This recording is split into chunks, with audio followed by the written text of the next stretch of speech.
Hey YouTube, Motor Racing Network, Steve Post here, a new Diecast review show, and new Diecast is arriving every day here at PlanBSales.com, so you need to make sure you check us out on a regular basis. Before we get to the new Diecast though, let's talk Bristol. It's Bristol, baby, and for Carl Edwards, he was the man of the day on Sunday afternoon. His fourth win at Bristol and his 24th career victory in NASCAR Sprint Cup Series racing. A big day for Carl Edwards and Joe Gibbs Racing, their fourth win in 8 races this season. Remember, Kyle Busch has 2, Denny Hamlin has won that Daytona 500 win, and Carl Edwards has that win on Sunday afternoon. The only one out, Matt Kenseth, and boy, he's been in the hunt to win every race it seems like this year, so it won't be long before Kenseth cashes his ticket into the chase for the NASCAR Sprint Cup. That race, very exciting. Carl Edwards, very dominant race car. Boy, beyond that though, a lot of activity, a lot of guys moving forward, moving back, a lot of passing, and a lot of excitement, and what a day for second place finishing Dale Earnhardt Jr. Now tell me, on the first lap of that race,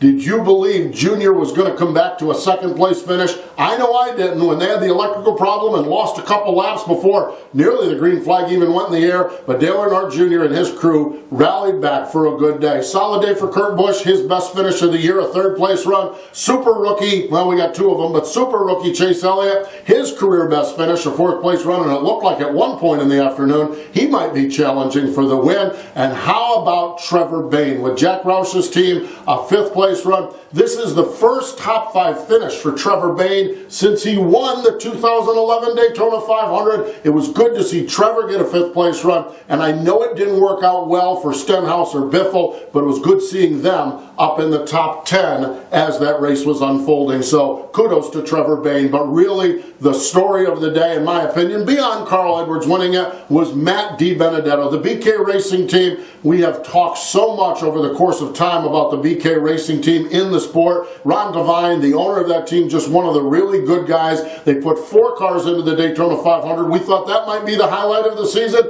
Now, Matt DiBenedetto, a 6th place run with BK Racing up at Bristol, so a great day for Matt DiBenedetto and BK Racing. And I love watching racing there at Bristol. The top 10, an interesting group, and it's kind of an equalizer that we have. And it equalized some guys into the garage, and it equalized other drivers up to the front of the field. So a great day at Bristol, great short track racing action, so much fun when NASCAR rolls into Bristol.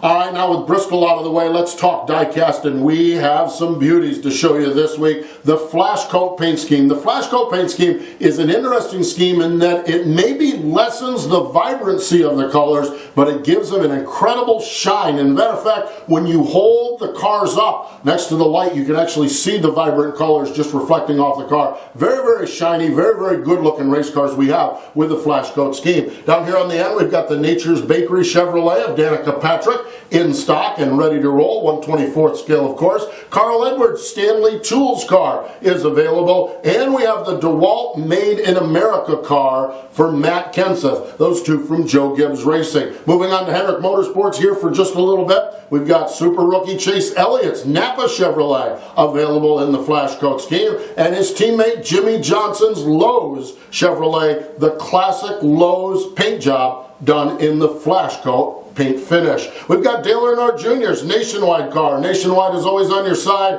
and this car is good no matter what the finish is, and this Flashcoat car is an absolute beauty. And we've got Dale Earnhardt Jr.'s Batman car as well, the Nationwide Batman car that he ran a few weeks back at Auto Club Speedway. Dale Earnhardt Jr.'s car in Flashcoat, and I'm telling you, one of the most beautiful cars, and it doesn't matter what finish we have. Standard finish, color chrome, Flashcoat. This Kevin Harvick Busch Beer car is spectacular. The blue on it is just amazing, and this car looks really, really good, and this car is in stock now at PlanBSales.com. With all these cars, here's how you make this work. You just go to PlanBSales.com, and in the upper right-hand corner, the search box, you can type in Earnhardt Flashcoat 2016, and you will get these cars. You can type in Danica Flashcoat 2016. Hey, for Carl Edwards, that race-winning car at Bristol, Bristol win Edwards, and you can find an Edwards winning car from Bristol. So just type in what you're looking for in that search box and you can find it. You know what else I like to do at times? I just think about a driver. Think about Ricky Stenhouse Jr. or Kyle Larson or one of our friends here from Plan B Sales, and you just type their name in, and it's amazing what you see and what we have, whether it be diecast, whether it be apparel, whether it be hats. We've got all kinds of neat things available. So just go there. Sometime when you're hanging out, just surfing the web, surf on over to planbsales.com, type in your favorite driver in the search box, and see what we might have for you as far as diecast or other great collectible items. All right, let's get to our favorite part of the show, your questions right down below. And folks, I can't tell you how much I'm enjoying the questions down below. I just love going through them. I go through them during the week. I look at them. It makes me think of things, and it really has been so much fun doing those questions. So keep them coming in. Really, really cool. And let's get to this week's questions. Tristan Fleur writes in and says, Roush has had some fast cars the last couple of weeks after a disappointing 2015. Who do you think has the best chance to win? Bain, Stenhouse, or Biffle? Or will they not win at all? You know, Tristan, that's a great question, and I really think the Roush Fenway team is showing signs of improvement. When you look at Bristol, Bain was 5th, Biffle was 12th, Stenhouse was 16th, and as I mentioned late in the race, Biffle and Stenhouse were also racing up inside the top 10. So I know they're expecting things really, really good. And ironically, short tracks were one of the things they were concerned about. They feel really good about their intermediate program. I talked to Matt Pusha. He is the crew chief for Trevor Bain on that 6 car. I chatted with him up in Martinsville. He says, you got to trust me. He says, we're better than our results are showing. The 17 car of Ricky Stenhouse Jr. had some good results. And Matt shared with me that he thought both Bain and Biffle were comparable in speed to what Stenhouse Jr. was doing. Is just that Stenhouse was getting the finishes. So I do believe the Roush Fenway camp will win a race or two this year,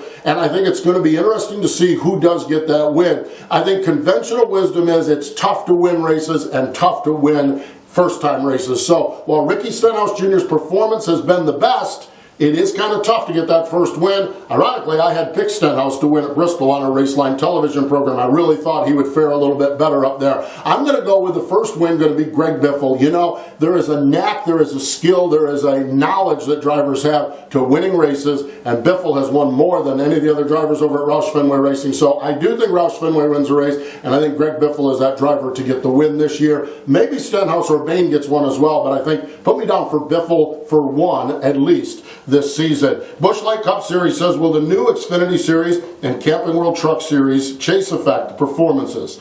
You know, I think this is going to be interesting, and I know we've had a lot of talk about this in NASCAR circles. Folks, we're really early on this. Why don't we just, on this chase talk, wait and see what happens at the end? Because I have a hunch we're going to love this. When you look at the intensity that the NASCAR Sprint Cup Series has, when we get to those final 10 races, we look at them, they're scrapping, they're clawing, they're fighting, they're rooting, they're gouging. And I think we're going to see this in the Xfinity Series and the Truck Series. More drivers are going to be alive later in the season to have a chance at a championship. And that sense of urgency is going to pick up. In fact, I think it gets interesting enough. I think you can make a case in the Xfinity Series that when those Cup guys come in that we're all squawking about, I think when we get in the chase, some of those Xfinity Series guys not even going to let those Cup guys phase them, and in fact, may root them out of the way. So I really think that to give us a good view of this Cup Series, or this Chase Series in the Xfinity and in the Camping World Truck Series, let's get to the end of the year and see where we are, but I do think it's going to pick up the intensity quite a bit in both those series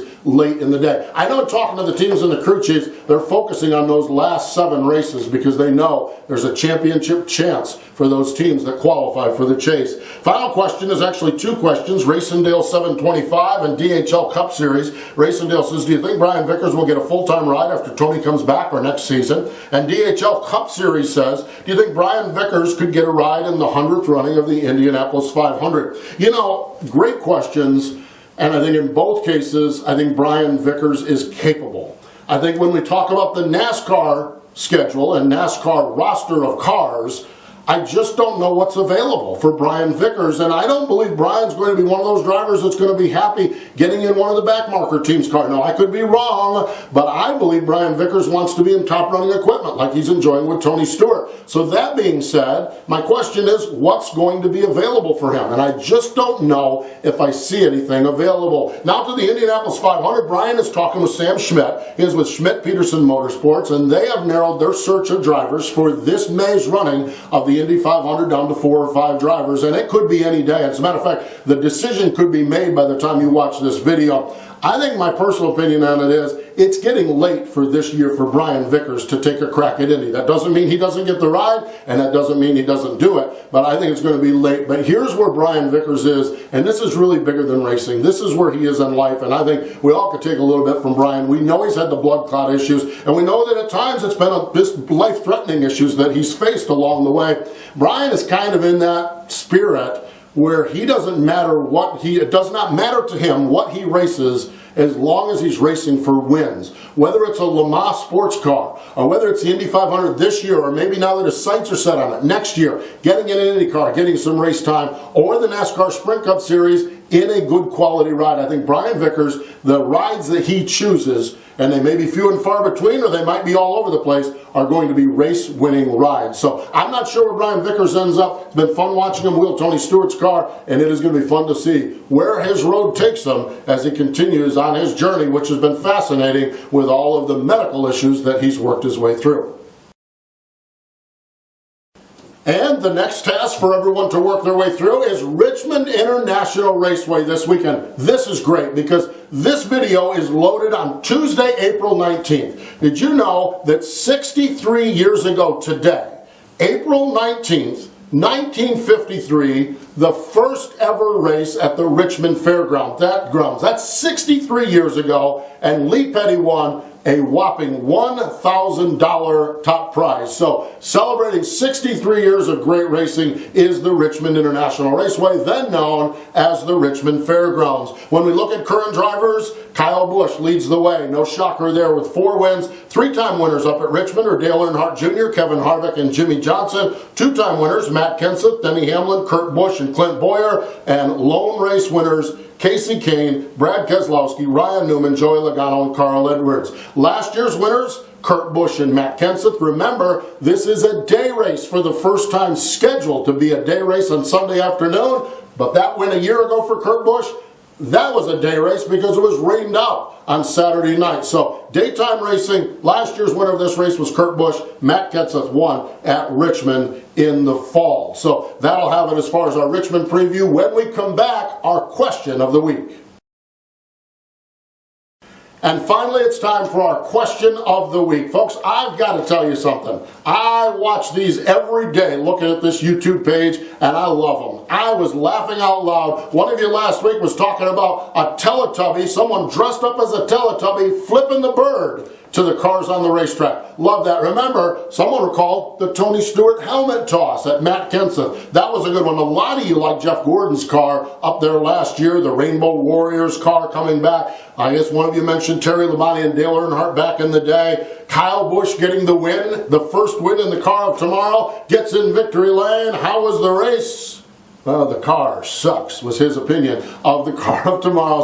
So many great memories at Bristol. And you know, I was thinking about it, and every one of those stand out as really, really cool. But I was thinking about my favorite memory of Bristol, and I was reminded of this a few weeks ago. Had the chance with Motor Racing Network to go up to the Wood Brothers Museum in Stuart, Virginia, and hung out with Hall of Famer Leonard Wood. There's a video out there. You can YouTube it. Just go MRN on their video page, and there's a YouTube of us hanging out up at the Wood Brothers shop. But hung out with Leonard Wood, and we were talking about the great drivers that they had in their cars, and man, they had Pearson and Yarborough, just legend after legend. And Leonard said, you know, one of the most impressive runs that they had in their car was Elliott Sadler in 2001 at Bristol. He led the last, or raced the last 162 laps on old tires for the Wood Brothers in 2001, finished first, The Petty number 43 car with John Andretti finished second. That was 2001. A 21 Wood Brothers car won with Elliott Sadler, and the Richard Petty number 43 finished second. I had honestly forgot about that, but in talking to Leonard Wood, he said Elliott Sadler drove that car that day as good as anybody that the Wood Brothers have ever had in a race car, and that was a special memory of Leonard Wood's. And after I thought about it, I remember being there that day, and that was really cool to see the Wood Brothers celebrate up at Bristol. Now it's time for this week's question,